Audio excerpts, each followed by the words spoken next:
Bismillahirrahmanirrahim. Assalamualaikum warahmatullahi wabarakatuh.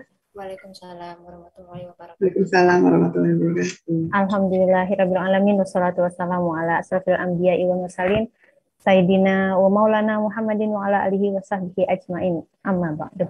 Alhamdulillah bertepatan pada tanggal 17 Ramadan 1433 Hijriah. Mohon maaf kalau ada suara, itu anak saya baru bangun tidur. Kita diberikan izin oleh Allah Ta'ala untuk berkumpul kembali dalam majelis ilmu yang diselenggarakan oleh Dompet Duafa Hong Kong. Dan insya Allah tema kajian hari ini adalah tipe-tipe surga dalam surah Ar-Rahman. Dan kali ini kembali kita akan berguru bersama Ustazah Nur Hamidah. Assalamualaikum Ustazah. Waalaikumsalam warahmatullahi wabarakatuh, Mbak Puput. Oke. Kita langsung aja mungkin ya Ustazah ya. Saya punya pantun sedikit. Bikin pecel pakai kacang, bikin bumbu untuk gulai. Terima kasih sudah datang, pengajian akan segera dimulai. Baik, tanpa berlama-lama lagi, saya persilahkan Ustazah Nur Hamidah untuk memulai pengajian hari ini. Tafadhal Ustazah. Ya, jazakillah khair. Saya juga ada sound ininya nih, sound belakangnya nih. Di masjid lagi ada parade penghafal Quran. Saya mohon izin share screen ya, Mbak Liva.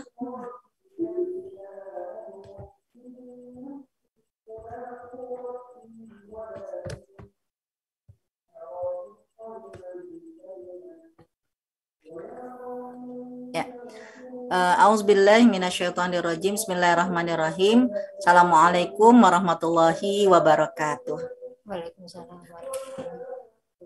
Alhamdulillahirabbil alamin wa bihi nasta'in wassalatu wassalamu ala asyrofil anbiya'i wal mursalin wa ala alihi wa ashabihi ila yaumiddin amma ba'du. Asyhadu an la ilaha illallah wahdahu la syarikalah wa asyhadu anna Muhammadan abduhu wa rasuluhu la nabiyya ba'dah. Allahumma shalli ala Muhammad wa ala ali Muhammad fil alamin innaka Hamidum Majid. Alhamdulillah rekan-rekan sekalian yang dirahmati oleh Allah Subhanahu wa taala, hari ini kita memang sudah di penghujung 10 yang kedua ya di bulan Ramadan. Dan siap-siap untuk menuju 10 terakhir di bulan Ramadan.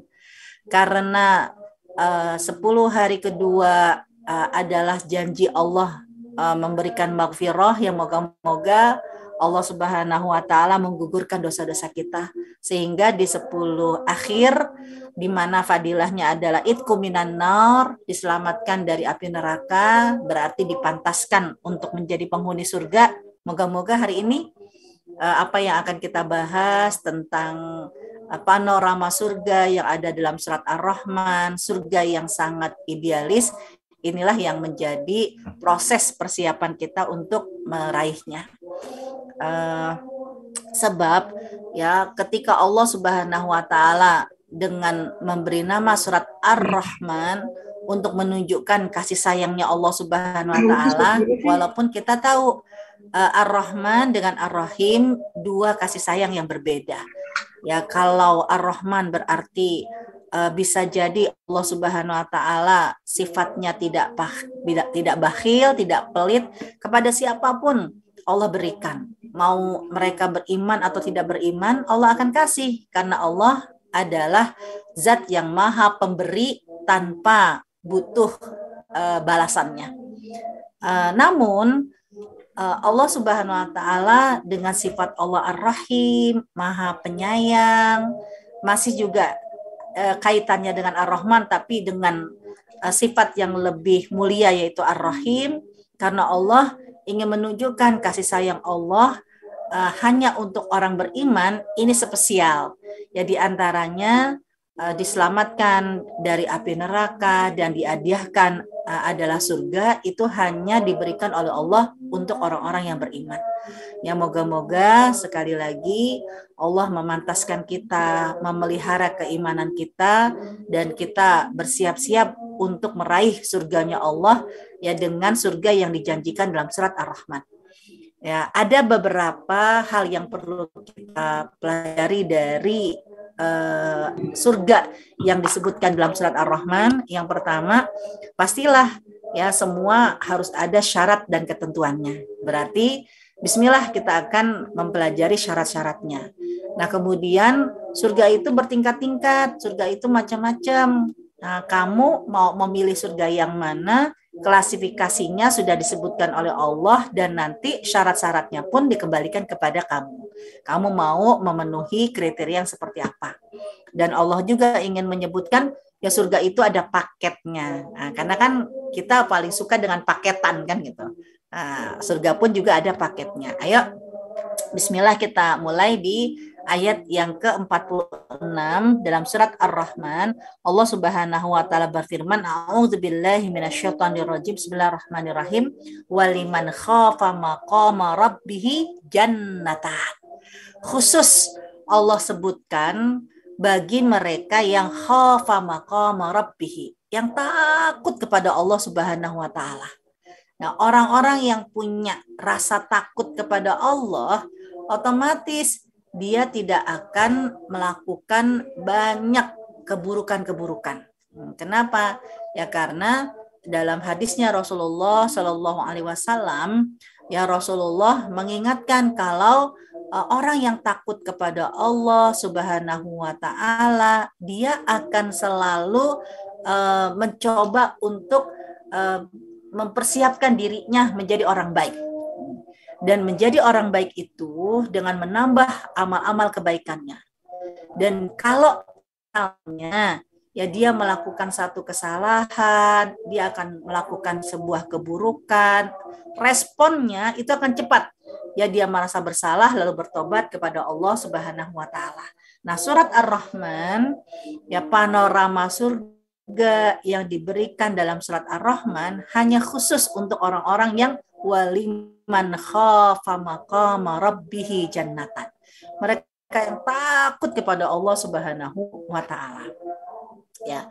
Dan surga yang disebut di dalam surat Ar-Rahman ini itu adalah surga Firdaus, ya surga yang tertinggi. Kenapa? Karena di dalam surga yang ada di surat Ar-Rahman ya itu surga yang bermata air. Jadi kalau disebut dengan surga yang bermata air, ini surga yang paling tinggi. Dan surga Firdaus itu juga ada klasternya. Ada surga emas dan ada surga perak. Ya karena dalam hadis riwayat Bukhari menjelaskan tentang dua surga, ya waliman khafa maqama rabbih jannatan. Bagi orang yang takut kepada Allah itu diberikan dua surga. Nah, berarti surga Firdaus ini ada dua klasifikasi. Ada surga Firdaus klaster emas, itu ayat 46 dan sampai ayat 61. Ada surga Firdaus klaster perak, yaitu ayat 62 dan ayat yang ke-77. Inilah yang disabdakan oleh Rasulullah. Ada dua surga dari perak, baik bejananya maupun isinya. Dan juga ada dua surga dari emas, baik bejananya maupun isinya. Dan tidak ada yang menghalangi sebuah kaum untuk melihat Robnya selain kesombongan. Jadi hanya di posisi surga Firdaus dia bisa melihat Allah Subhanahu wa taala. Baik klaster surga emas maupun klaster ya surga perak. Ya dia bisa melihat Allah.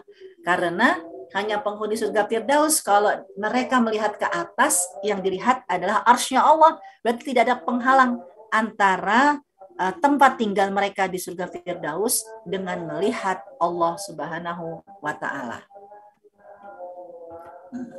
Ya, mari kita lihat ya surga emas yang ada di ayat 46 ya sampai ayat ke-61. Ya Allah berfirman, A'udzubillahi minasyaitonirrajim. Waliman khafa maqama rabbih jannatan. Fabi ayyi ala'i rabbikuma tukadziban dawata afnan bi ayyi ala'i rabbikuma tukadziban fihima aynani tajriyan fabi ayyi ala'i rabbikuma tukadziban fihima min kulli fakihatin zawjan fabi ayyi ala'i rabbikuma tukadziban. Jadi berkali-kali ketika Allah menyebutkan isi dari kriteria surga emas itu dengan berkali-kali Allah selipkan dengan kata-kata fabi ayyi ala'i rabbikuma tukadziban. Nikmat Tuhan kamu yang mana lagi yang kamu dustakan. Kebangetan kalau sudah sampai diinformasikan seperti ini, nggak terbuka-terbuka juga, nggak ngeh-ngeh juga. Nah, kalau begitu, apa sih yang disampaikan oleh Allah ya dengan kriteria surga emas dan nanti perbedaannya dengan surga perak. Ya, kalau surga perak ya di ayat ke-62 sampai ke-77. Ya, biar kita lihat secara gambaran terjemahannya. Nih. Ya, jadi kalau surga emas ya lihat ya Allah menyebutkan ya untuk penghuni surga emas ini ya mereka disiapkan oleh Allah memang ya dengan aneka pohon-pohonan yang berisi juga dengan aneka buah-buahan. Banyak sekali pohon-pohon dan berbagai macam buah-buahan. Namun lihat ya kalau ya surga perak. Ya kalau surga perak Allah hanya menyebutkan kalau ya kedua surga ini kelihatan hijau tua warnanya.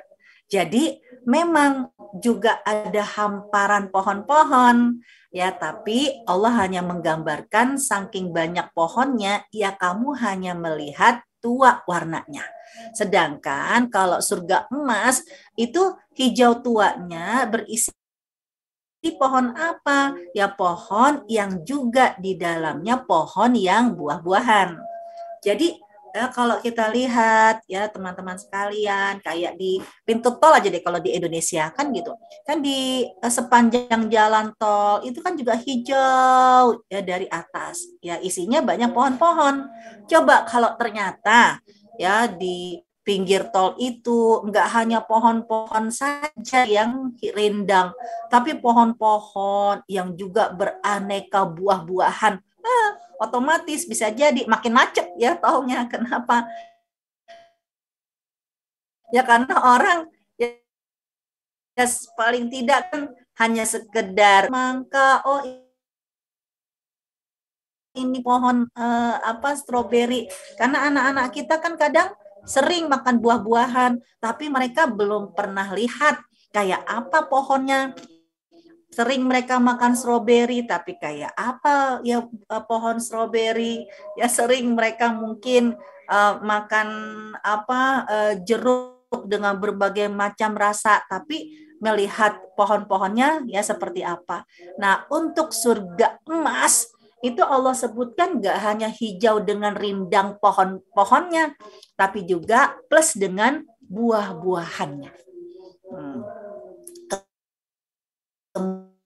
Kemudian lihat lagi perbedaannya.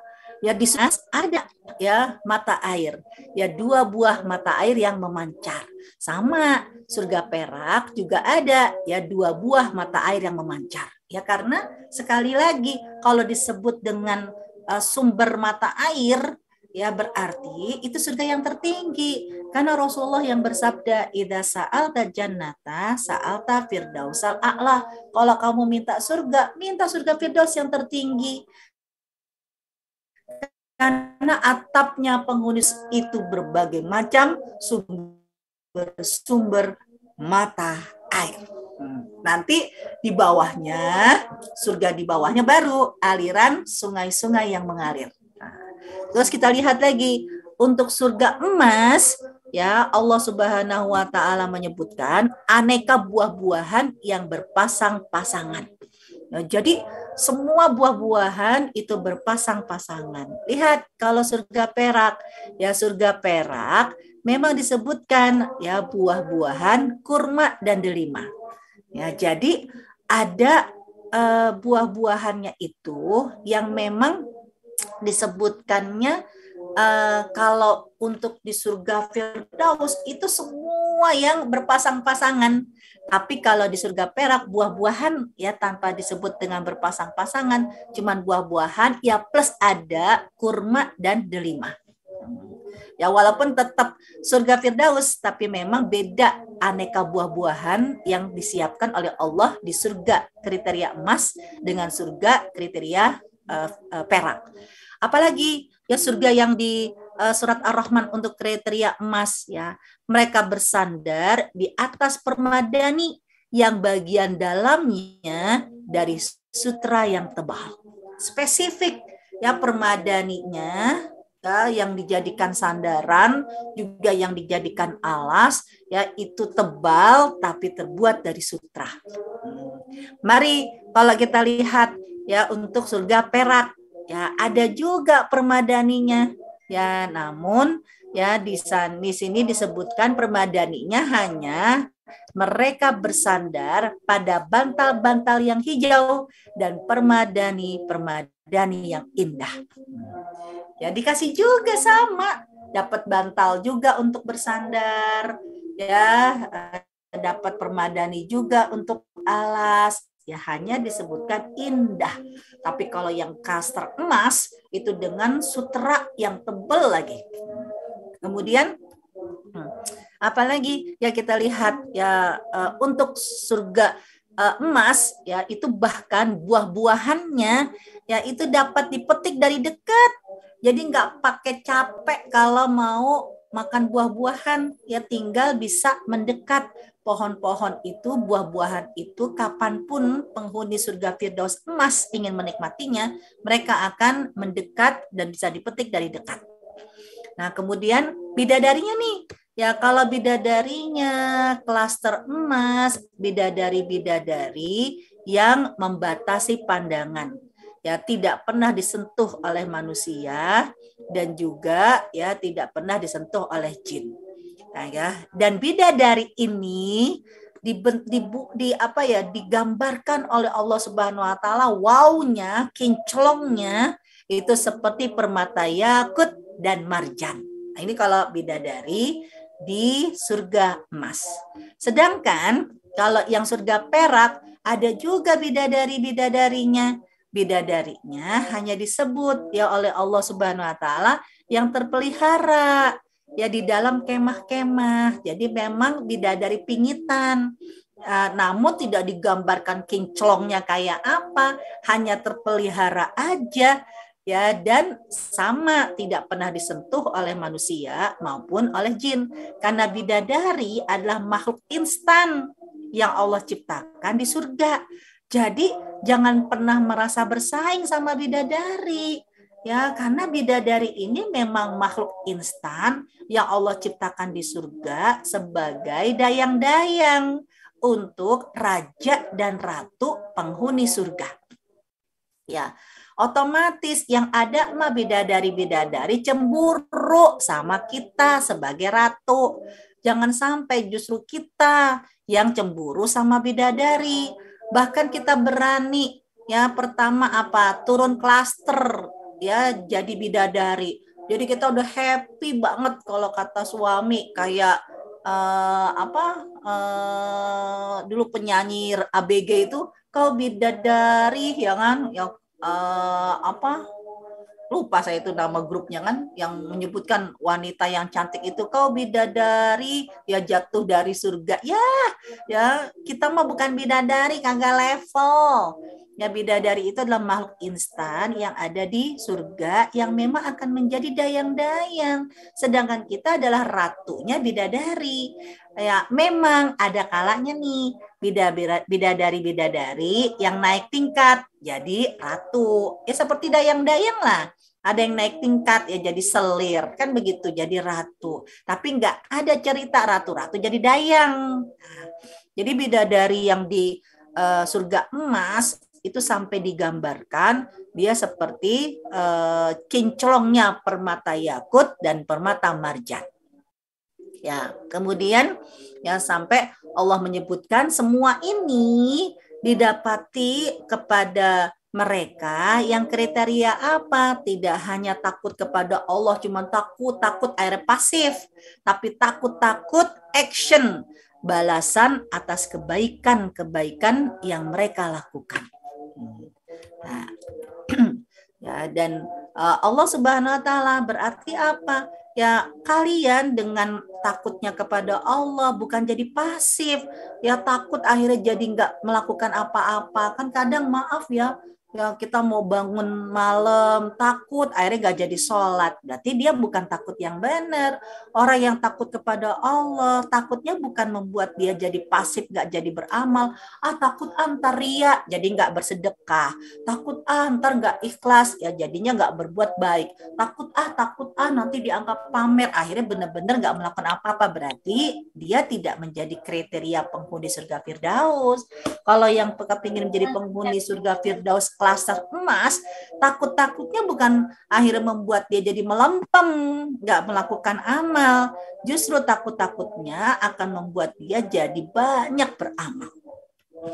Ya inilah ya surga emas dan surga perak.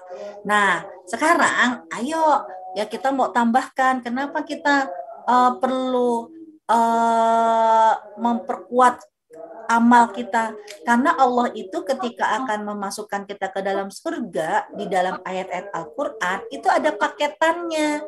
Pertama apa? Pasti dong kita akan mendapatkan istana, dan yang namanya penghuni istana ya dia pemiliknya adalah raja, penghuninya raja, dan pendamping raja adalah ratu. Nah ini teman-teman bisa lihat dalam surat Az-Zukhruf ayat yang ke-70 ya, atau surat Al-Baqarah ayat 25. Ya Allah menyebutkan orang-orang beriman yang laki-laki itu ketika diminta oleh Allah Subhanahu wa taala masuk ke dalam surga, udkhulul jannata antum, masuklah kalian ke surga bersama dengan siapa? Wa azwajukum, dengan istri kalian. Berarti nyonya ya, siapa yang menjadikan rumah tangga sebagai pasangan ibadah yang paling panjang di dunia, maka dia akan menjadi paket nanti masuk ke dalam surga, suaminya jadi raja, istrinya jadi ratu. Nah, sedangkan ayat 46 surat Ar-Rahman, ayat ke-56 juga surat Ar-Rahman, dan juga ayat ke-70 ya hurun hisan, itu mah semua adalah dayang-dayang yang Allah ciptakan untuk menjadi pelayan. Ya yang namanya raja sama ratu ya masa self service, ya kira mau makan ya masa harus nyiapin sendiri? Ya enggak lah. Yang namanya raja dan ratu semuanya kan dilayani, dan pelayan-pelayan ya raja dan ratu pastilah wanita-wanita pilihan ya yang ternominasi ya dari berbagai macam kriteria, kan seperti itu. Nah surga juga demikian, pelayannya ya nggak sembarangan, ya pelayannya itu benar-benar ya Allah gambarkan itu seperti permata yakut dan permata marjan. Nah, terus ada kalanya ya yang namanya surga kalau hanya umur-umur sebaya kan sepi ya. Ya kadang kan kita merasa hangat suasana rumah ya ketika ada suara anak-anak, kelucuan anak-anak. Nah, surga juga demikian, ada kelucuan anak-anak. Ya siapakah anak-anak yang dimaksud? Ya adalah anak-anak surga yang bahasanya ya surat Al-Insan itu wildanun mukhalladun, ya anak-anak yang kekal. Nah, kalau versinya hadis Rasulullah Shallallahu alaihi wasallam itu adalah anak-anak yang meninggal sebelum balik. Ya dia akan dibangkitkan oleh Allah Subhanahu wa taala, pasti masuk ke dalam surga, tapi mereka akan menjadi anak-anak surga, menjadi pangeran, menjadi putri-putri surga. I asked you to do it last night, but you busy watching. Adipati Langit lagi namanya. Nah, ada yang bocor Mbak Liva.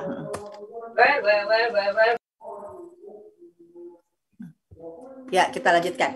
Nah, akhirnya saya sering mengingatkan teman-teman saya yang dia punya anak yang kadang kan Allah menguji ya dengan anak yang Down syndrome. Ya, itu pernah suatu kali ya saya ke rumah teman yang anaknya Down syndrome. Lalu ketika sholat, udah perempuan ya, udah umur ya 15 tahun ya, tapi Down syndrome kan kita tahu lah kondisinya. Itu lagi sholat bareng-bareng sama kita, dia minum disembur-semburin ke kita. Wah, ibunya marah ya, menganggap anaknya itu malu-malu, itu dicubit segala macam. Terus saya bilang, kenapa harus marah sama anak ini? Iya, anak ini mengganggu aja kita sholat, anak ini walaupun dia sudah haid, itu biologis ya, secara fisik ya dia balik ya karena dia haid, tapi kan dia tidak akil, ya tidak punya akal dengan Down syndrome-nya ini. Bukankah anak-anak yang tidak akil walaupun dia usianya sudah belasan tahun bahkan puluhan tahun, itu tetap seperti lembaran kertas yang putih, nggak ditulis dosa. Ya dia tetap dianggap ya anak-anak yang tanpa dosa. Berarti apa? Ya anak ini udah dipastikan kapanpun dia meninggal, dia akan menjadi putri surga. Nah sekarang tinggal ibunya. Ibunya kira-kira mau nggak mendampingi anak ini masuk ke dalam surga?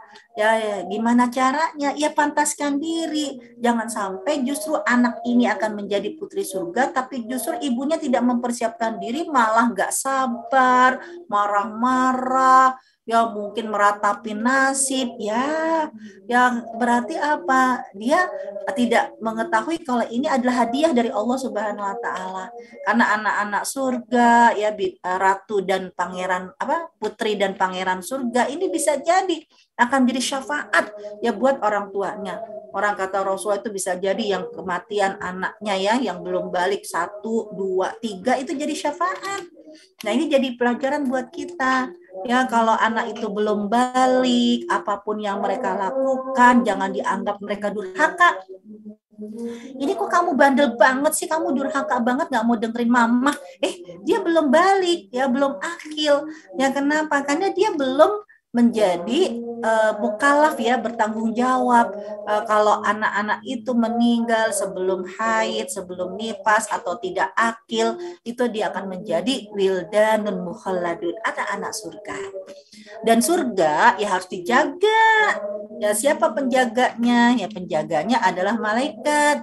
Ada malaikat Malik ya, penjaga surga, ada malaikat Zabaniyah ya yang akan menjaga malaikat Malik itu penjaga neraka, dengan malaikat eksekusinya adalah malaikat Zabaniyah. Sedangkan kan malaikat penjaga surga ya kita sering menyebutkan dengan Ridwan. Kenapa? Radhiyallahu anhum wa radu'an. Ya karena malaikat yang penuh dengan keridhaan. Ya berarti ya semua ada penjaganya. Nah, sekarang ya ketika Allah menyebutkan paketnya adalah bidadari, ayo ya teman-teman sekalian, ya kita belajar dari apa yang pernah terjadi dialog antara Rasulullah Shallallahu Alaihi Wasallam dengan Ummu Salamah. Jadi ketika dia bertanya, ya Rasulullah, jelaskan dong kepadaku, katanya yang namanya bidadari itu seperti telur yang tersimpan dengan baik. Ya karena jujur kita kalau bikin kertas ya tulis fisiknya bidadari, ciri-ciri bidadari. Wah, matanya jelita, kulitnya kinclong, ya usianya kan bisa jadi. Aduh, kalau kita tulis inilah kriteria bidadari, lalu kita ngaca ya. Jadi kriteria bidadari kita tempel di cermin di kaca kita. Jadi kita lihat kriteria bidadari, matanya kayak begini, lihat mata kita. Ya kita lihat kulitnya bidadari, ya lihat kulit kita. Ya Allah, ya baina samai wal ard, antara langit dan bumi. Kan kadang yang kita berpikir, aduh nanti suami kita cemburu, suami kita nanti istilahnya lebih senang sama bidadari dong sama kita. Kan kadang kita ada cemburu sama bidadari. Wajar. Ummu Salamah pernah bertanya sama Rasul, ya Rasulullah, ya tunjukkan dong apa sih yang dimaksud dengan bidadari itu seperti telur yang tersimpan. Ya itu yang ada di dalam surat As-Saffat ayat 48-49. Ya dia matanya jelita, dia seperti telur unta yang tersimpan dengan baik. Ya, lalu ya para ulama tafsir menyebutkan ketika Rasulullah menjelaskan pertanyaan dan dijawab dengan ayat, ya bidadari ini seperti telur burung unta yang tersimpan baik ya di balik pasir. Karena bagi masyarakat Arab, warna telur ya yang disimpan di balik pasir itu akan menjadi warna yang terbaik. Ya, ini yang digambarkan bagaimana warnanya, kulitnya, ya ini benar-benar seperti telur yang tersimpan dengan baik. Terus jelasin dong, jangan bagaimana bahwa bidadari itu katanya indah banget. Ya iya, ya dalam surat Al-Waqiah Allah berfirman kalau wahurun ain, ya bidadari itu ya bermata jeli, kal amsalil lu'lu'ul maknun, dia seperti mutiara yang tersimpan dengan baik. Mutiara, ya itu kan kinclong. Ya, jadi dalam beberapa tafsir menyebutkan kalau maknun yang tersimpan warnanya tidak berubah karena terpaan sinar matahari dan juga tidak berubah karena sentuhan tangan. Jadi bidadari ini benar-benar seperti mutiara yang asli terjaga dengan baik warnanya. Nah, Allah menyebutkan perumpamaan dengan mutiara yang tersimpan karena mereka memiliki kecantikan yang luar biasa, keindahan, keelokannya, rupawannya, pokoknya aduh jauh banget ya sama muka kita. Ya wajar kalau Ummu Salamah yang mikir-mikir terus gimana katanya nanti orang beriman dikasih 70 bidadari, ya dikasih pilihan bidadari-bidadari, sedangkan kita ya Allah kulit kita begini, wajah kita begini, nanti masa kita bersaing sama bidadari? Ya bahkan kita suka bikin ayat palsu. Biarin Bapak dapat bidadari, tar kita dapat bidadara. Ya, lebih emosional ngarang lagi kan begitu. Nah, kemudian juga ya dalam tafsir ya, ketika Rasulullah menyebutkan ya memang bidadari itu ya seperti tadi dalam surat Ar-Rahman, ya seperti al-yaqut wal marjan. Yakut dan marjan, ya, dua batu mulia yang katanya nih indah dan berkilau. Karena jujur saya belum pernah lihat ya yakut dan marjan. Bahkan Imam Tafsir Asy-Syaukani menyebutkan kalau Allah menyebutkan perumpamaan yaitu dengan yakut ya karena bening, ya glowing. Sedangkan dengan marjan karena keputihannya. Nah, sedangkan kalau ulama tafsir Mujahid, Al-Hasan, ya Ibnu Zaid itu menyebutkan kalau Allah menyerupakan yakut ini ya memang sebening yakut ya kulitnya dan seputih marjan ya juga mulus dan kinclong ya dari kulitnya bidadari itu. Nah, kemudian ketika Ummu Salamah kan bertanya, terus Rasul antara bidadari dengan wanita-wanita dunia kira-kira mana ya yang lebih mulia? Ya jadi antara kita sama bidadari yang kinclong tadi kira-kira manakah yang lebih mulia? Lalu apa kata Rasulullah SAW? Wanita dunia lebih utama dari bidadari yang bermata jeli, baik keutamaan yang nampak maupun keutamaan yang tidak nampak. Ya terus karena apa wanita itu bisa menjadi mulia, kita bisa lebih mulia dari bidadari? Ya karena sholatnya mereka, puasanya mereka, ibadahnya mereka, ini yang nanti kita akan dipermak sama Allah. Ya jadi kita akan dimasukkan ke dalam salon. Nanti begitu kita sudah disalon sama Allah Subhanahu wa taala, langsung wajah kita kinclong bercahaya. Tubuh ya kita itu seperti kain sutra lembut, kulitnya pun putih bersih, pakaiannya berwarna hijau, perhiasannya kekuningan, sanggulnya dari mutiara dan sisirnya terbuat dari emas. Nah, ini amalan-amalan yang dilakukan waktu di dunia ini bisa menjadi salon kecantikan kita nanti di akhirat. Ya jangan berpikir berarti kita beda mukanya dong. Ya muka kita tetap sama. Ya karena kalau mukanya beda, ya suami-suami kita nggak ngenalin. Ya muka kita kan tetap seperti ini, tapi dipercantik. Ya kita aja lihat kalau pengantin kan kalau didandanin itu suka nggak ngenalin. Ya wah nggak ngenalin, tapi kan kalau pengantin ya hanya 2 jam. Ya setelah itu ya permaknya di salonnya dibersihkan lagi. Tapi kalau di surga itu di salonnya oleh Allah Subhanahu wa taala dibikin pangling, dibikin cantik, ya itu enggak 2 jam. Ya, karena surga adalah tempat yang kekal selama-lamanya. Ya suami kita tetap ngenalin dengan view wajah kita yang seperti ini. Hanya di dipercantik oleh Allah Subhanahu wa taala. Jadi, ya kita nggak usah cemburu sama bidadari dan jangan mau kita selevel bidadari. Kita harus naik menjadi ratunya bidadari. Ya karena kita menjadi permaisuri surga. Nah, kalau pakai versi surat An-Nisa ayat 34 karena diingatkan oleh Allah Subhanahu wa taala dalam lisannya Rasul ketika ba'da salat Id. Jadi ba'da salat Id Rasulullah menyebutkan kepada para jamaah muslimah, ya ma'syaran nisa tasaddaqna, ayo para jamaah perempuan kalian bersedekah. Kenapa kalian bersedekah? Fa ini ra'aitukunna, karena aku melihat kebanyakan kalian itu masuk neraka. Nah, pada saat Rasulullah minta sedekah dan mengatakan karena kalian kebanyakan masuk ke dalam api neraka, wanita-wanita pada saat itu nggak marah sama Rasul. Beda mungkin kalau di zaman sekarang, ustadznya datang, ayo ibu-ibu, ya akhwat, segera bersedekah. Kenapa? Karena akhwat itu ibu-ibu ini kebanyakan penghuni neraka, makanya sedekah. Wah, bisa jadi ya ustadznya langsung ya di blacklist sama jamaah ibu-ibu. Ustadz boleh minta sedekah tapi hati-hati mulutnya ustadz, jangan suka nyakitin, kan begitu ya. Kenapa? Karena hati-hati kita, hati-hati yang punya suuzon.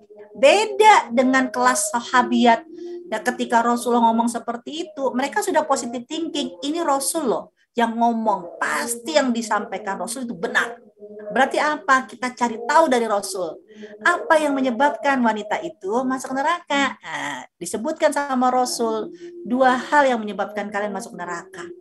Pertama apa? Kasratul li'an. Kalian nih banyak komen yang identik mencela. Judulnya cuman komen doang, just kidding lah, tapi mencela. Lihat aja ntar ya kalau lebaran ya, jangan sampai kita kejebak nih mulut kita nih. Alhamdulillah sekarang pandemi ya, pakai masker. Kalau kita tipe orang yang suka ceplos mendingan dilakban mulut kita. Ya pakai masker. Kenapa? Kadang maaf ya, ini mulut takbir, Allahu Akbar, Allahu Akbar, Allahu Akbar.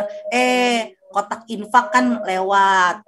Wah, ada di sebelah kita, infaknya kecil, peletung, bunyi, diomong. Ya Allah, dandanan boleh keren, tapi infak receh, kan begitu.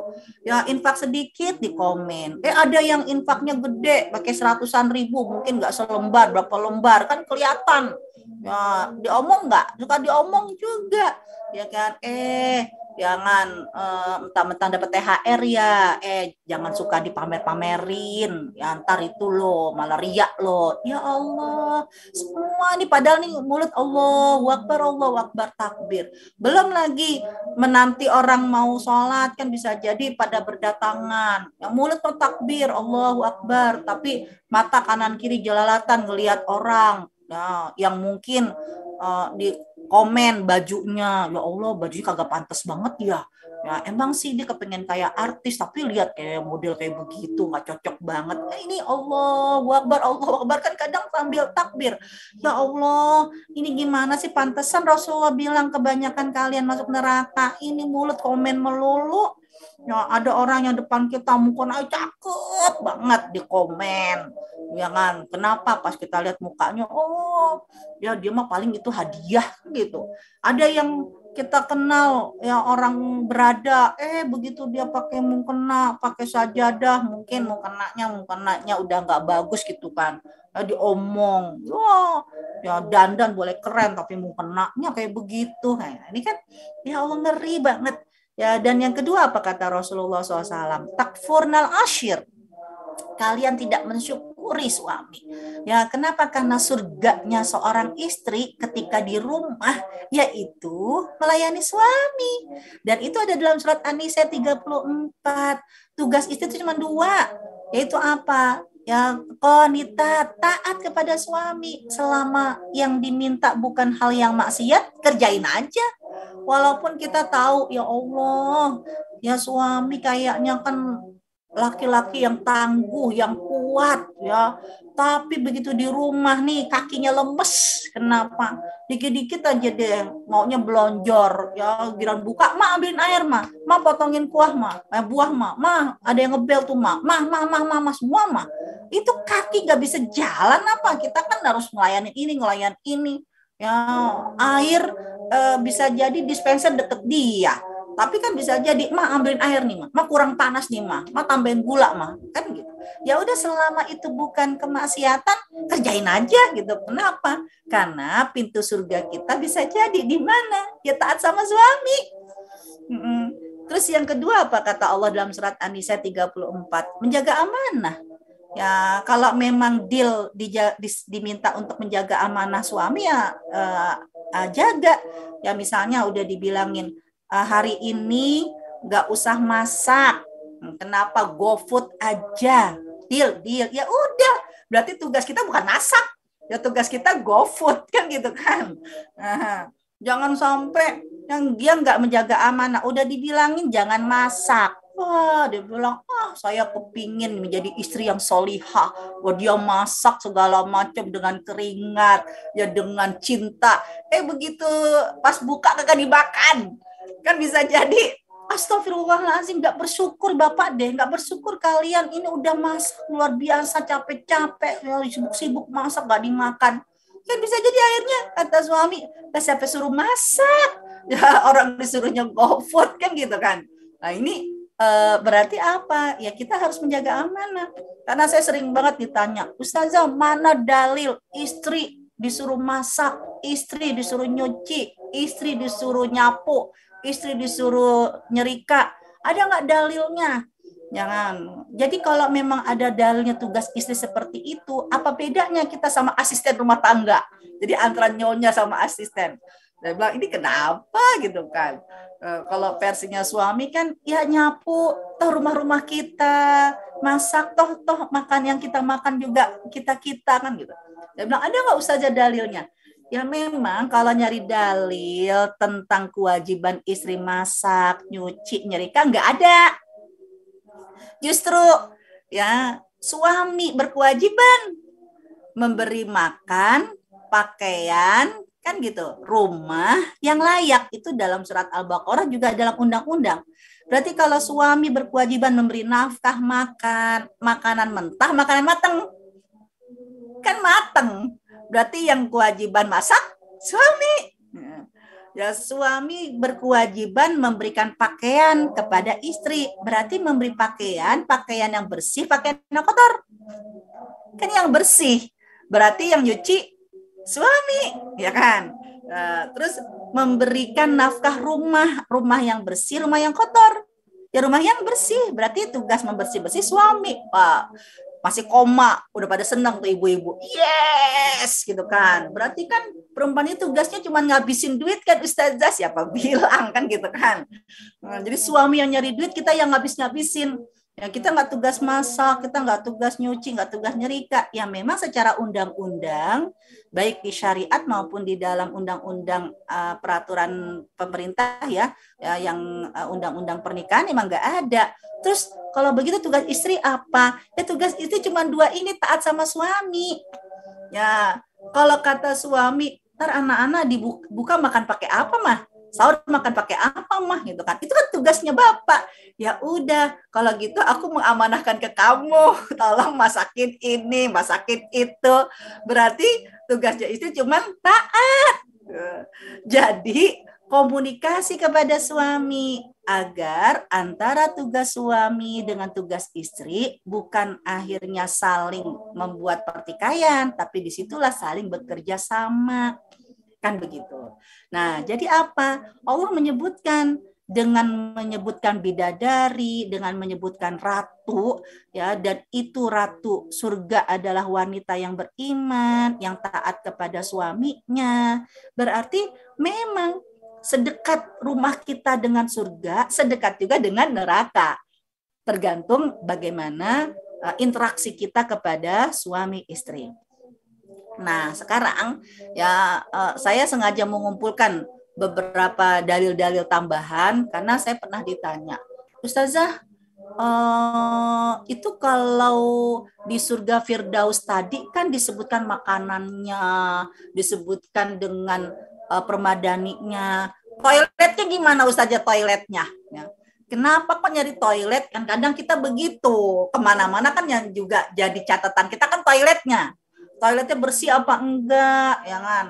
Jangan sampai, wah hotelnya mewah, bagus, tapi toiletnya mampet ya, toiletnya jelek, toiletnya bau. Itu kan akan mengurangi bintang yang kita berikan untuk hotel tersebut. Ya, Ustazah di surga gimana? Ya, toiletnya kayak apa? Nggak ada toilet di surga. Kenapa? Karena semua makanan yang tidak pernah disentuh oleh manusia, Allah sudah tunjukkan dari sejak di dalam rahim. Nggak jadi kotoran. Ya, seperti kita waktu mengandung anak kita. Ya, anak kita yang di dalam perut kan makan, minum, karena dia tumbuh kembang. Tapi ada kotorannya nggak? Ya, bayi itu ya walaupun punya anus, punya usus, tapi apakah ketika bayi itu lahir, ya ususnya sudah penuh 9 bulan dengan kotoran, ya anusnya juga sudah kotor ya dengan mengeluarkan kotoran? Kan enggak. Kenapa? Karena makanan yang instan dari Allah, langsung dari Allah tanpa disentuh sama tangan manusia, tidak akan menjadi kotoran. Yaitu hal yang sama ketika di surga, ya, karena dalam hadis Rasulullah SAW, para penghuni surga makan, para penghuni surga minum, namun semua yang dia makan dan minum tidak menjadi kotoran, bahkan tidak menjadi kotoran hidung, tidak menjadi kotoran besar, dan tidak menjadi kotoran kecil. Ya, makanan mereka adalah tarikan nafas yang berbau harum seperti kasturi. Mereka menelan tasbih dan tahmid sebagaimana menelan udara. Jadi semuanya itu menjadi mulia. Yang Anda mau cari toilet, bukankah secakap-cakapnya orang kita juga jijik sama kotorannya? Ya, nggak mungkin surga itu tempat menjijikkan. Enggak ada toilet di surga. Kenapa? Karena yang semua kita makan, ya semuanya seperti dianggap energi, tasbih, tahmid, ya itu menjadi harum seperti kasturi. Ya, terus ya disebut tadi kan pohon-pohon. Rasulullah menyebutkan, kamu kalau disebut dengan satu pohon aja jangan ngebayangin pohon kecil, ya, karena ya di surga itu kalau mau digambarkan pohon, satu pohon aja, jika seorang pengendara kuda berjalan di bawah pohon itu, dia nggak akan nyampe ujung pohonnya ya selama 100 tahun. Ya, karena surga itu luas ya. Kemudian ya derajat surga ya dengan tingkat-tingkat ya itu ya surga yang memiliki 100 derajat, dan sekiranya seluruh penghuni alam berkumpul dalam 1 derajat pasti akan menampung semuanya. Jadi luas ya, benar-benar medan yang sangat luas. Ya, juga ada telaga ya yang disebut dengan Al-Kausar. Nah, telaga ini adalah telaga Rasulullah Shallallahu Alaihi Wasallam. Jadi Rasulullah dihadiahkan oleh Allah telaga, dan karena Rasulullah ingin menghadiahkan untuk umatnya sebagai welcome drink ya. Jadi nanti ketika orang-orang akan masuk ke dalam surga ya, itu mereka sudah ada ya sebuah sungai yang dikelilingi dengan tenda-tenda. Jadi sungainya ini ya bukan mengalir kemana-mana, tapi ya seperti disebut dengan telaga yang Al-Kausar. Ya nanti dia ya gelas-gelasnya itu seperti bintang-bintang yang ada di langit, dan itu adalah telaga Al-Kausar yang dihadiahkan oleh Allah untuk Rasulullah memberikan minuman selamat datang kepada umatnya. Nah, kemudian jangan lupa ya rekan-rekan sekalian ya, kalau pintu-pintu surga dipersiapkan oleh Allah untuk akses kita memilikinya. Jadi kayak kartu e-tol lah ya, jadi e-money itu kan kita harus top up. Nah, untuk mentop up ya pintu-pintu surga itu disiapkan oleh Allah ya di setiap Senin dan Kamis. Kenapa? Karena yang menghalangi akses itu tidak bisa kita pakai untuk masuk ke dalam surga karena dosa-dosa kita. Nah, setiap Senin dan Kamis pintu surga terbuka. Kenapa? Karena Allah ingin mengampuni semua dosa-dosa hamba. Karena dosa-dosa itu yang menghalangi kita untuk masuk ke dalam surga. Ternyata pintu surga itu diberikan top up, ya, benar-benar open order seluas-luasnya dari Allah itu setiap Senin dan Kamis.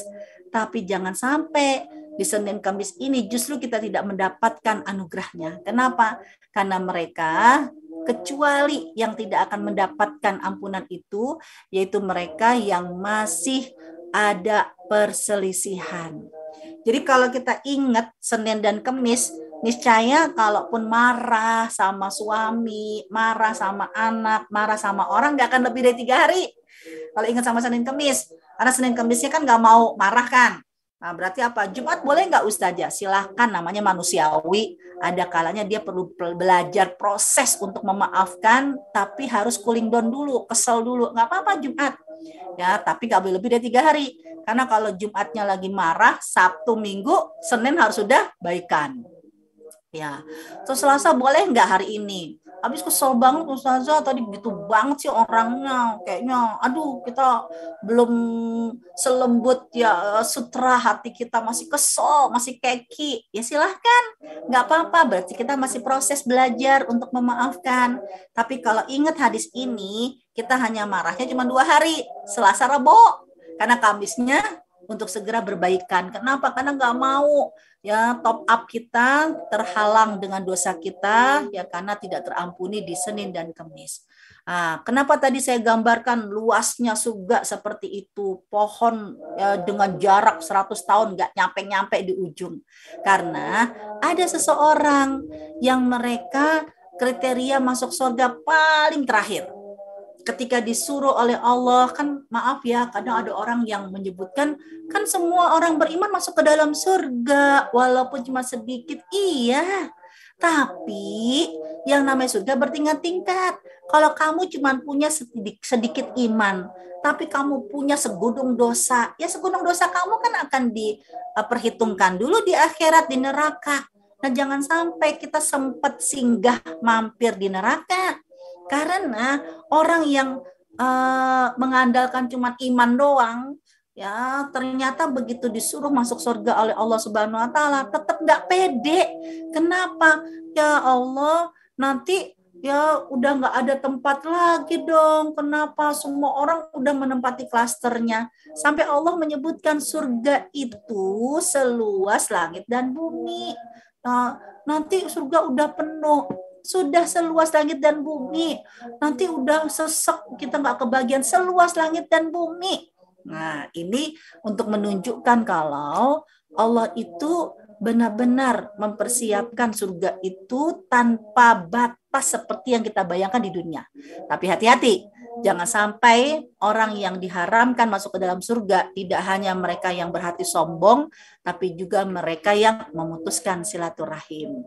Sebab kita nggak kepingin hari ini kita hanya tahu klaster surga untuk mempersiapkan diri kita saja. Tapi kita kepingin agar ya, dengan silaturahim, reuni akbar ya kita dengan keluarga-keluarga kita. Apalagi kalau teman-teman lihat di dalam surat Ar-Ra'd ayat ke-23 sampai 25.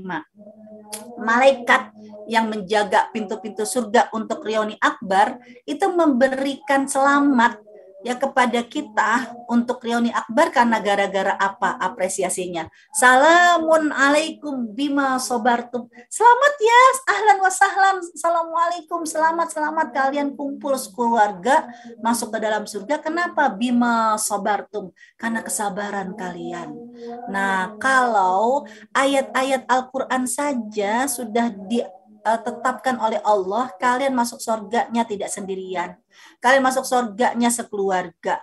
Bahkan para malaikat yang ada di Ars juga mendoakan kita agar masuk surga sekeluarga. Masa sih kita tidak mempersiapkan diri ya agar kita bisa masuk surga? Tidak hanya sekeluarga, tapi juga komunitas kebaikan kita.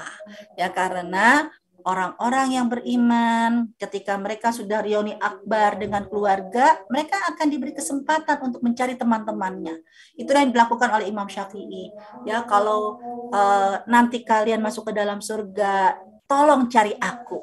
Ya, karena nanti penghuni surga akan diberikan kesempatan oleh Allah. Dia sudah mengabsen ke atas, ke samping, ke bawah, ya keluarganya, dia akan mencari teman-temannya.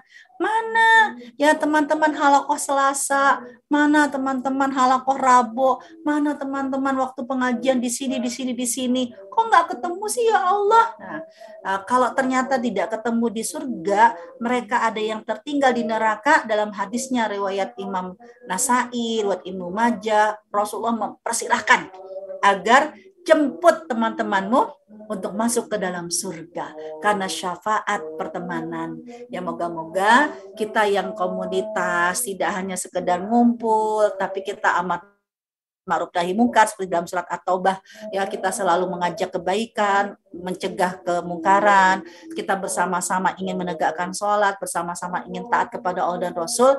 Inilah yang akan menjadi tiket reuni akbar juga dengan komunitas. Wallahu a'lam bishawab. Ya, moga-moga bermanfaat. Akhirul kalam. Assalamualaikum warahmatullahi wabarakatuh. Waalaikumsalam warahmatullahi wabarakatuh. Tanpa berlama-lama lagi, lebih baik kita langsung buka pertanyaan ya Ustazah ya. Baik, bagi ibu-ibu yang ingin atau berkenan bertanya secara langsung boleh, atau mau lewat chat, nanti insya Allah akan saya bacakan.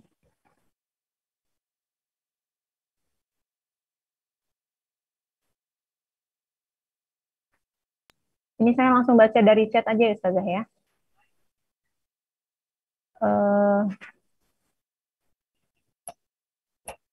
Izin bertanya, Ustazah, bisakah istri mengajak suami ke surga sebagaimana halnya suami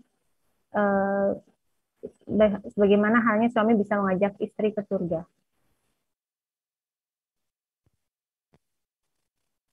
Oh, langsung. Boleh langsung, Ustazah. Siap. Ya. Biar nggak lupa juga saya sambil nge-share materi kembali, Fah. Ya, jadi ya orang-orang yang bisa memberikan syafaat adalah satu, mereka yang sudah masuk surga duluan. Jadi nggak mesti suami yang memberikan syafaat, ya nggak mesti istri yang memberikan syafaat, tapi siapa di antara mereka yang sudah masuk surga terlebih dahulu, merekalah yang akan baru diberi kesempatan memberikan syafaat. Kalau itu anak, ya maka anak yang akan menarik ke atas ke bapak-bapaknya, ya, dan juga kalau anak itu dia sudah menikah, dia pun ke samping, ya, ke pasangannya dan juga ke anak keturunannya. Jadi yang bisa memberikan syafaat, begitupun para nabi. Para nabi tidak bisa memberikan syafaat kecuali kalau mereka sudah sampai dulu di surga.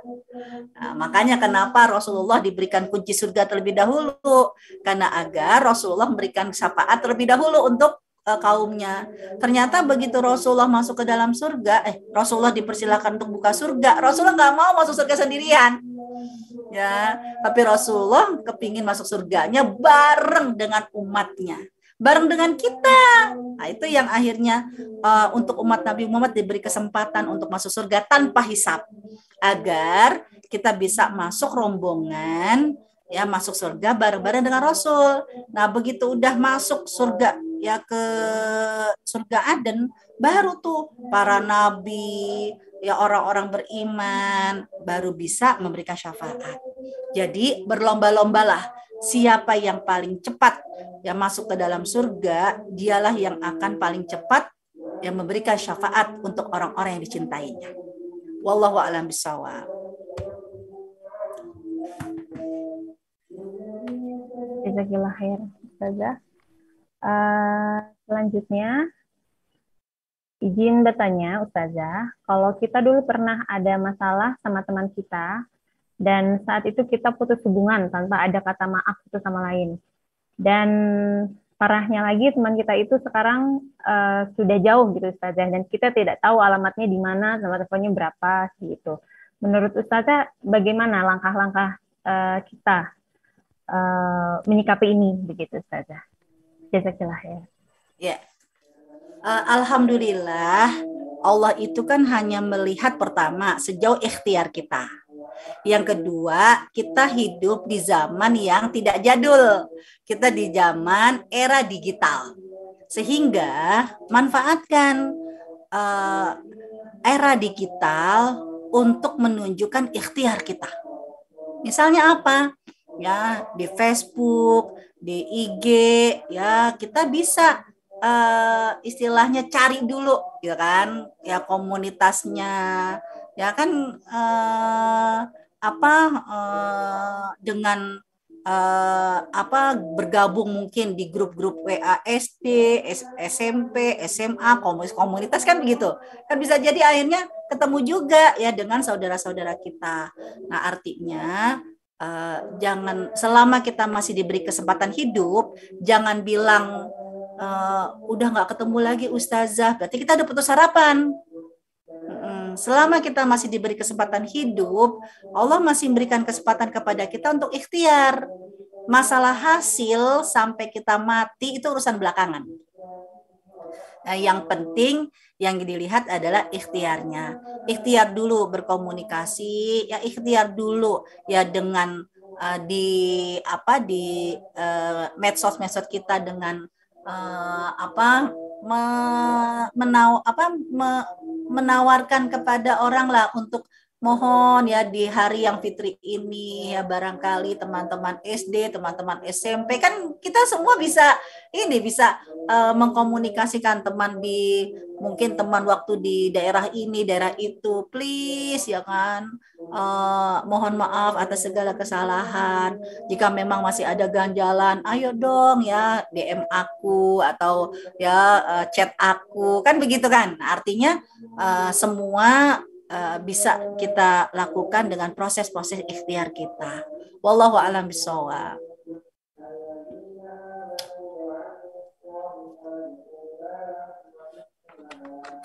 Mungkin karena waktunya ya Ustazah ya. Jadi kita harus mempersingkat atau memfilter pertanyaannya. Ini lumayan banyak yang masuk. Tapi saya ini ada pertanyaan dari, saya sebut nggak namanya nih, dari Bu Dini, bagus menurut saya Ustazah. Jadi mengenai apakah keraguan di hati gitu, apakah kita pantas karena untuk masuk surga itu bisa menjadi, apakah keraguan di hati, apakah kita pantas surga bisa menjadi penghalang masuk, mungkin maksudnya hal yang bisa menjadi penghalang masuk surga karena kita tuh suka down gitu sama keputusan Allah. Sebagai manusia kan pasti wajar ya Ustazah ya. Kok gini ya Allah kayak gitu kita. Itu bisa nggak jadi penghalang kita untuk masuk surga? Sama dengan praduga hambanya. Itu dalam hadis qudsi. Allahu fi dhanni abdi. Allah bersama dengan praduga hambanya. Ya jangan sampai kita sudah meragukan diri kita sendiri. Apalagi meragukan Allah. Ya, misalnya apa? Contoh meragukan diri kita sendiri. Ya Allah, Ustazah ngomong kayak begitu, surga Firdaus, klaster surga, ya pantes lah kalau Ustazah, ya pantes lah kalau Ustadz, lah kita ngaca lah. Nah, ini berarti dia sudah melakukan praduga kalau dirinya tidak pantas untuk masuk ke dalam surga. Nah, Allah akan bersama dengan praduga dia. Ya, jadi ayo ya kalau Allah Subhanahu wa taala ingin memantaskan kita masuk ke dalam surga, dimulai dari praduga-praduga terhadap diri kita dulu dengan optimisme. Jadi yang menghalangi nanti bukan karena Allah yang istilahnya menghalang-halangi kamu, tapi kamu yang memang ya punya penghalang terhadap diri kamu sendiri. Jangan disuuzonkan Allah. Tetap kita berdoa, ya Allah, walaupun saya bukan siapa-siapa, tapi saya berharap menjadi orang yang layak, ya seperti para nabi, kepingin masuk surga yang klaster surga Firdaus, ya dengan klaster emas. Kalau kita sudah meminta seperti ini, Allah akan mudahkan, Allah akan pantaskan kita beramal persiapan-persiapan seperti penghuni surga Firdaus. Begitu Mbak Puput. Jazakallah khair. Jadi kalau Nyambung misalnya nggak pertanyaannya Mbak Dini? Bu Dini, Mami. Jadi kalau misalnya kita berpikir gini, Ustazah, bisa nggak ya kita masuk surga Firdaus gitu? Ya kita berarti harus berusaha, walaupun pada prosesnya kita ya pastilah manusia adalah salahnya, adalah malesnya gitu ya Ustazah ya. Tetap harus. Karena dalam surat Ad-Dariyat ayat ke-23 apa yang disebut oleh Allah? Demi Tuhan langit dan Tuhan bumi, innahu lahakun, rezeki yang Allah akan berikan, janji yang Allah akan tunaikan, mislama annakum tantikun, persis seperti apa yang kalian ucapkan. Jadi semua harus dimulai dari lisan kita. Visioner kita ini dimulai dari lisan. Nanti Allah yang memudahkan jalan. Begitu. Bagaimana? Mbak Lisa masih ada waktu? Mau nanya dong Mbak Puput. Oh ya, monggo Bu Imet, silahkan. Assalamualaikum Ustazah. Ini kebalikan dari pertanyaan Dini nih Ustazah. Misalnya gini, kita kan yang ibu-ibu nih ya, kita kan rutin mencari ilmu gitu. Jadi kita tuh tahu misalnya, oh surga itu misalnya surga Firdaus syaratnya apa ya? Kita bisa lihat dari ayat-ayat Al-Qur'an gitu loh. Nah, terus kita kan punya anak-anak. Anak-anak itu kan ya seperti kita masih muda dulu gitu loh kan, pasti lebih banyak mikirnya tentang sekolahnya, kuliahnya, kerjaannya gitu daripada mungkin untuk ibadahnya.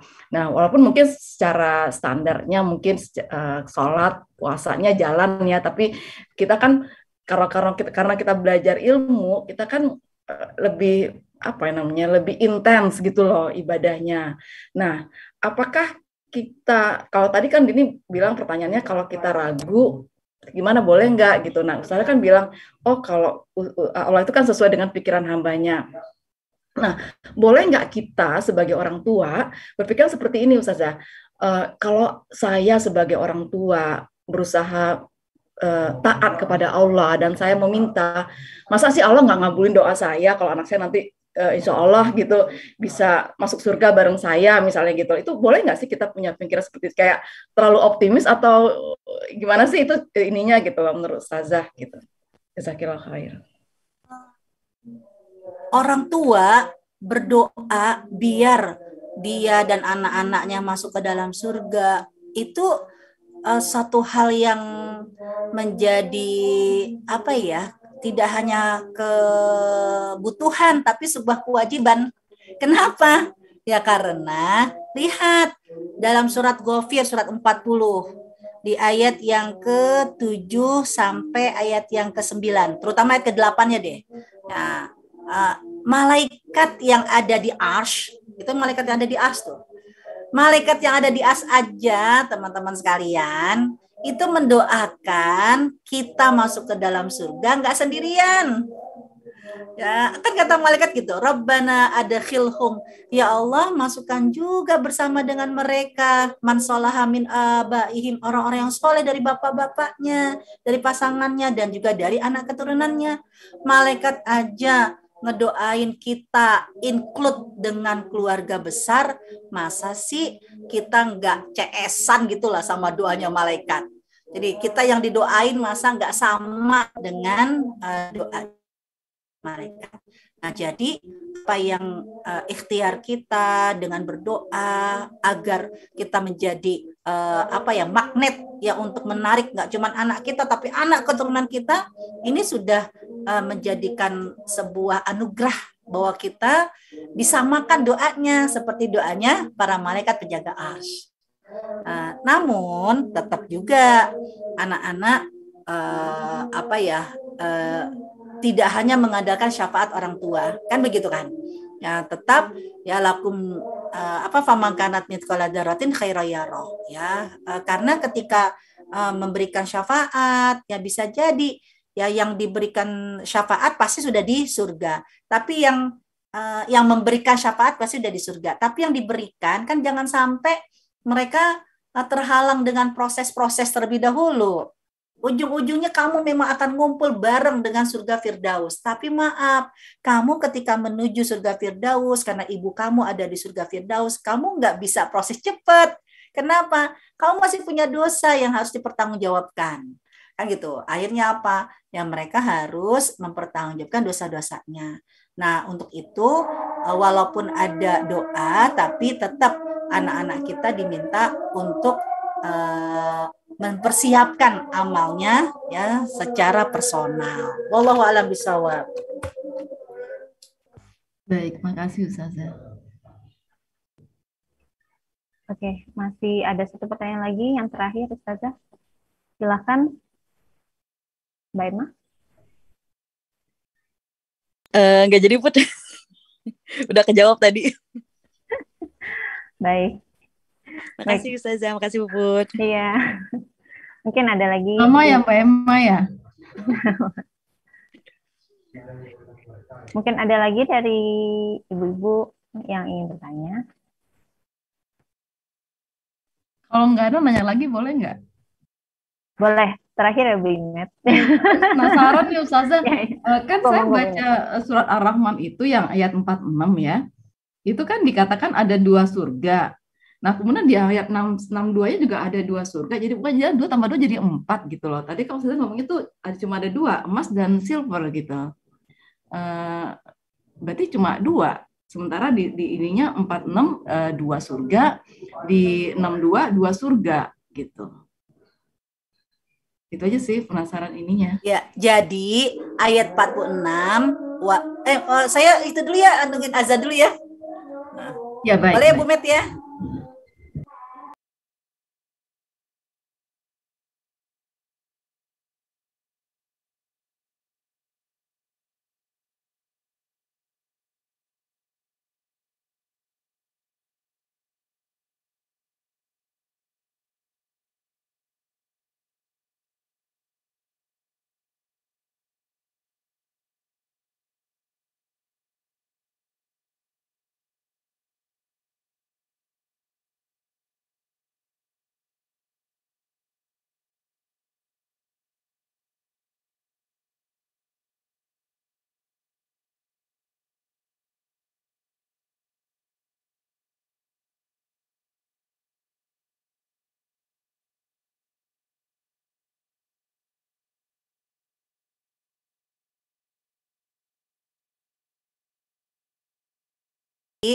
Ayat yang ke-46 kan Allah menyebutkan waliman khafa maqama rabbih jannatan. Bagi orang yang takut kepada Allah itu ada 2 surga. Nah, di dalam hadis Nabi ayat 46 ini surganya adalah surga emas dan surga perak. Nah, kemudian dijelaskan surga emas ini juga ada 2. Ya, dan surga perak juga ada 2. Jadi totalnya ya ada 4 surga. Begitu Bu Met. Jadi emang benar 4 ya ini Iya, ya. 4. Oke. Makasih Bang. 2 tambah 2 4. Ini kok tadi saya ngomong cuma 2 doang, silver sama gold gitu. Oke. Ngerti. Jadi surga emas ada 2, surga perak ada 2. Maksudnya levelnya atau apanya ya? Hubungannya sama nanti kalau kita ngomong surah Al-Waqiah kan itu juga ada tuh yang golongan kanan, golongan orang terdahulu, orang belakangan itu hubungannya ke surga ini apalagi ya Ustazah? Kalau di Al-Waqiah ini kan penghuninya. Nah, penghuninya untuk kriteria di akhir itu kan ada 3 ya. Pertama as-sabiqunal awwalun. Jadi orang yang paling pertama masuk ke dalam surga itu surga yang ibaratnya mereka yang kelas istilahnya rombongan pertama masuk ke dalam surga. Ya, karena kan istilahnya berproses Bu Met. Ada yang dihisap dulu, ada yang dimizan dulu, nah ada yang as-sabiqunal awwalun ya. Ya apa as-sabiqun gimana? Ayatnya? Ya jadi Ashabul maimanah dan ashabul yamin. ya enggak as-sabiqun as-sabiqun. Jadi yang pertama adalah mereka yang paling dahulu. Jadi klaster yang paling cepat. Jadi rombongan yang tanpa dihisap. Nah, ini yang as-sabiqun as-sabiqun. Nah, itu. Sedangkan yang ashabul yamin, nah, mereka juga masuk ke dalam surga, tapi proses rombongannya ya itu istilahnya tidak di rombongan yang pertama.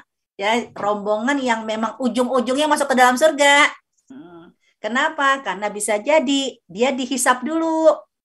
Ya, karena faman utiya kitabahu biyamini. Siapa yang diberikan kitabnya dari sebelah kanan, berarti kan dia dihisap dulu. Sedangkan yang as-sabiqun as-sabiqun, mereka yang masuk surga tanpa hisap. Mati syahid ya maksudnya kali ya? Macam-macam. Ada yang mati syahid, ada yang kriterianya dalam surat Al-An'am itu ayat 69, mereka yang bertakwa ya, yang mereka peduli ya, ketakwaannya mengajak kepada orang lain juga. Jadi kan takwa itu kan menjaga diri dan keluarga dari api neraka. Jadi nggak hanya menjadi pribadi yang bertakwa untuk dirinya sendiri, ya tidak egois, tapi dia juga mengajak dan mengingatkan orang lain untuk bersama-sama bertakwa. Ini juga termasuk yang mahisabuhum, gak dihisap. Sebab orang yang masuk ke dalam hisap nih, itu ada dua juga. Nanti ada hisap yang apa istilahnya kalau pakai hadisnya Rasulullah SAW itu, ya kalau mereka ya ditanya oleh Allah Subhanahu wa taala dengan sholatnya, berarti maaf ya dia harus dikonfirmasi dulu karena masih ada dosa. Ya dia tetap sholat, tapi kenapa sholatnya kok masih ada dosa? Nah itu harus ada prosesnya. Tapi ada juga kata Rasulullah SAW, ya mereka yang ketika masuk ke dalam hisab, ya lalu diberikan oleh Allah Subhanahu wa taala dari sebelah kanan. Nah, kalau dia diberikan kitabnya dari sebelah kanan, berarti apa? Nggak usah pakai ditanya. Cukup ya sudah dimaafkan sama Allah. Nah, masuk ke hisab itu kan ibaratnya masuk ke pengadilan. Walaupun kita nggak masuk penjara, tapi kita dipanggil ke pengadilan, dengkul kita aja udah lemes. Kan begitu? Nah, ashabul yamin bisa jadi mereka ujung-ujungnya masuk ke dalam surga, tapi ada yang mereka pakai lama karena harus dihisap dulu. Ada yang pakai di mizan dulu, tapi as-sabiqun as-sabiqun, mereka yang masuk surganya tanpa hisap. Jadi kalau surat Al-Waqiah itu klaster rombongan, tapi kalau surat Ar-Rahman klaster tempatnya. Begitu Bu Met. Jazakillah khair Ustazah. Wa iyyakum. Itu saya kasih full surat Ar-Rahman, satu surat ya. Nah, untuk file yang surga itu entah di file yang keberapa. Nanti Mbak Lifa tinggal lihat. Sudah saya share di grup kok Ustazah. Oh. Baik. Karena waktunya sudah habis, Ustazah, Afwan. Jadi kita tutup majelis kita hari ini. Dan sebelumnya sebagai informasi, kajian hari ini adalah pertemuan terakhir dan insya Allah kita akan bertemu kembali dengan Ustazah Nur Hamidah setelah Idul Fitri. Gitu. Nanti untuk tanggalnya nanti akan diupdate oleh Ibu Direktur. Silakan Ibu.